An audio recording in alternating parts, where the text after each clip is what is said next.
ജമ്മു കാശ്മീരിലെ റംബാൻ ജില്ലയിൽ സൈനിക വാഹനം കൊക്കയിലേക്ക് മറിഞ്ഞ് 3 സൈനികർ മരിച്ചു. അമിത് കുമാർ, സുജിത് കുമാർ, മാൻ ബഹദൂർ എന്നീ 3 പേരാണ് മരിച്ചത്. 700 അടി താഴ്ചയുള്ള മലയിടുക്കിലേക്കാണ് വാഹനം പതിച്ചത്.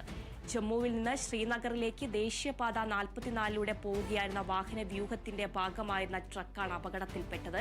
രാവിലെ 11:30 അപകടം നടന്നത്. സൈന്യം, ജമ്മു കാശ്മീർ പോലീസ്, സംസ്ഥാന ദുരന്ത നിവാരണ സേന, പ്രാദേശിക സന്നദ്ധ പ്രവർത്തകർ തുടങ്ങിയവ രക്ഷാപ്രവർത്തനങ്ങൾ നടത്തിവരികയാണ്. വാഹനം പൂർണ്ണമായും തകർന്നിട്ടുണ്ട്.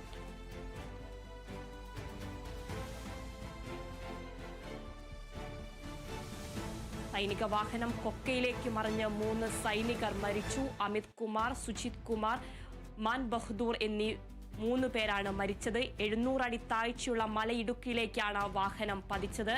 ജമ്മുവിൽ നിന്നും ശ്രീനഗറിലേക്ക് പോയ ദേശീയപാത 44 പോവുകയായിരുന്ന വാഹന വ്യൂഹത്തിന്റെ ഭാഗമായിരുന്ന ട്രക്കാണ് അപകടത്തിൽപ്പെട്ടത്. രാവിലെ 11:30 അപകടം നടന്നത്.